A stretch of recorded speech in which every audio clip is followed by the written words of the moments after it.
It's Brainwash with Dr. Tom and Guitar Picks with Eric Perrotti. J.S. Bach, the first cello suite performed by Michael Hedges.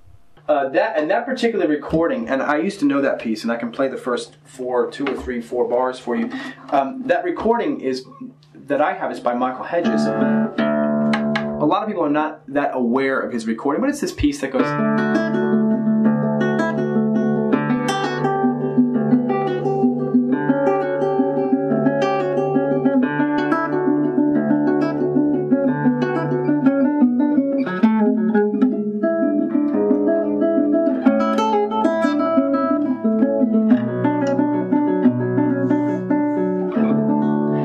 We played in the key of D, originally written in a lower key of G, because you can't really do it in the original key on a guitar. Michael Hedges used a harp guitar, which is a guitar that has this enormous harp section that has low strings placed on there, and he's the only guitarist that I know of that did it in the original key, but I wish I could have said a lot more about him. He was one of the most amazing guitar players that ever existed, and that first cello suite, the only recording that I know of that was actually done in the original key of G.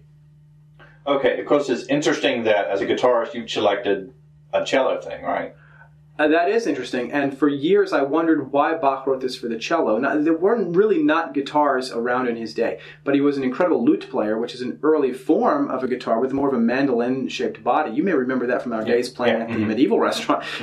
But he was quite the lutenist, as we call it, and until I heard Yo-Yo Ma play this on the cello, I never realized why he wrote it for cello. But Bach, being, again, a very big influence for me, and many classical guitar players, or at least people who have somewhat that background, tend to love Bach. He was just a genius. He was a great improviser. He followed structure and didn't let anybody know it so blatantly that it seemed boring. He followed structure and still created great melody, especially with that particular cello suite, I believe, which is not the hardest one on guitar. It's probably the easiest one. But if you hear Yo-Yo Ma play it on cello, you'll understand why he wrote it on cello. But from my knowledge, Bach wrote pieces on an instrument because that's the instrument he was holding at the time. He probably would have sat down thereafter and played it on the lute if he wanted to. To me, it just sounds like a guitar piece. But you can also look at this list, and as we go down now, we've already mentioned ukulele and pieces that are not necessarily guitar pieces, like Blue Sky, as we mentioned a little while ago.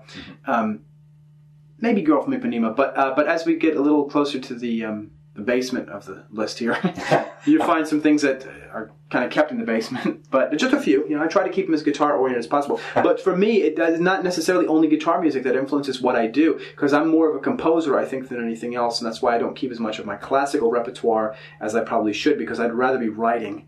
But these are the pieces I think that influence me as a composer, but also in my technical respect. These are things that I learned how to do things with, like the Robert Johnson, like this cello suite, learning how to play that kind of classical guitar music, or learning how to play a slide with the Robert Johnson. Anyway, there you go. So far, of the ones on the list, would you say this is probably the oldest that you've selected, and overall as well? I would say maybe. Probably so. A few pieces down, there's a piece that's more of an improvisation based on ancient ragas, which are Indian scales, which may have more of an ancientness to it. But the piece itself is not old. So, but yeah, probably the oldest, yeah. Because that would go back 300 years ago, Bach. And to hear that, you almost wouldn't think it. It almost could sound contemporary, the Bach piece. I think, at least. It's melodically great. It doesn't really depict, I think, as much Baroque as some of his other music did. But anyway, he was very influential, I think, on everybody who followed him. It's Brainwash with Dr. Tom and Guitar Picks with Eric Perrotti. Bjork, Birthday. Yeah, Bjork. Are you familiar with her, then? Yeah. The Sugar Cubes. This is from their first record that some people might remember from, I think, maybe 88 or 89 when it first came out. But I actually wanted to learn to play that one a few years ago. Oh, he's tuning. It's so serious. Yeah. I had to move my sixth string to a C to play this. Totally. Wait a minute.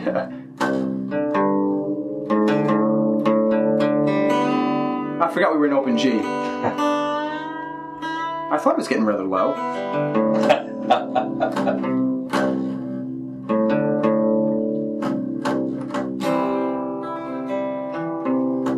But I'll try to give you an interpretation of this. It's like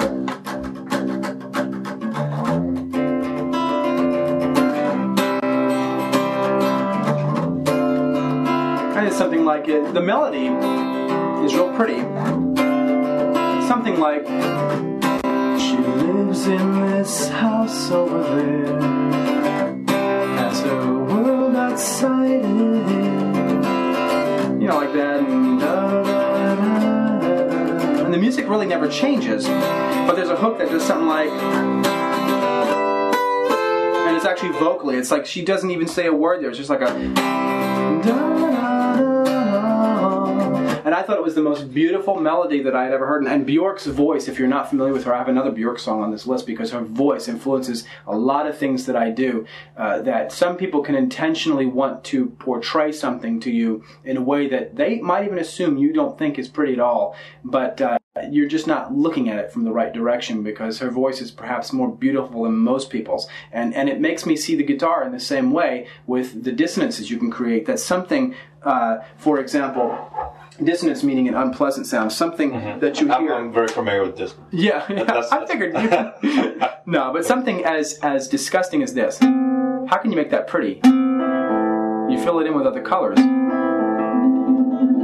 And her voice is like that to me. And that's why I really like the song. And the thing about that song that I really enjoy a lot too, if you get that album, one thing about it is there was a guy in the Sugar Cubes that would always do these just terrible recitations over their songs. I really could have done without. And this is the only song where he didn't do that, I think. So I had an attraction to it immediately because of that. But even though he was on those, I love their music.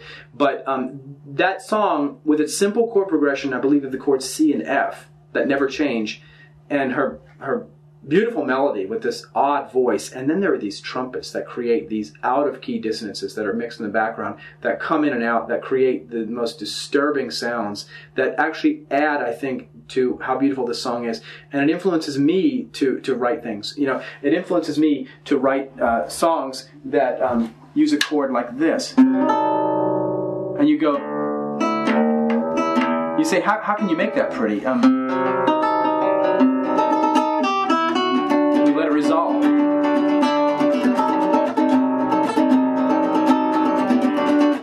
So yeah, I love those kind of things, and I would think from listening to people like that it influences the way that I perceive music on the guitar from a vocal perspective, which is interesting. Every instrument is a voice within itself anyway.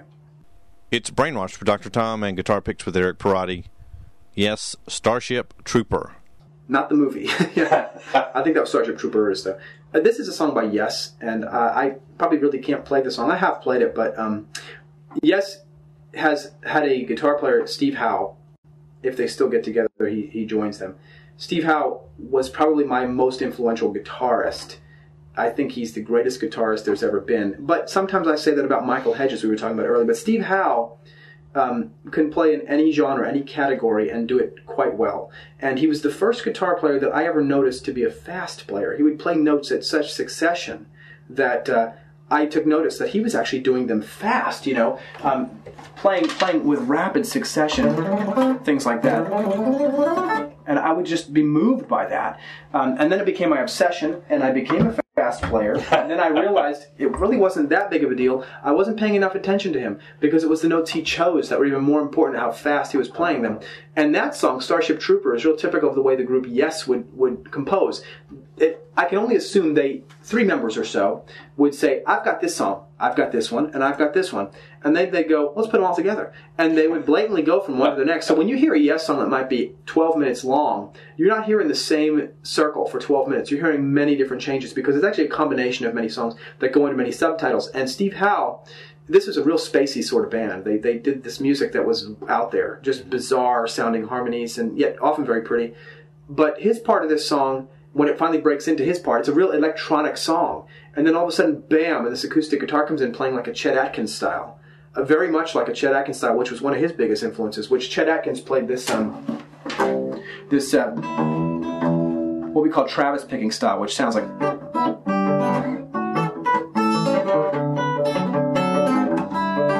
that style, which all of a sudden this spacey song breaks into something a little similar to that, and that part of the song is subtitled as Worm, and I thought, what a great title. Just alone, and then they do lay some very odd vocals over it, which you just would never expect. And so Steve Howe being on that particular song, that's what makes it even more important to me.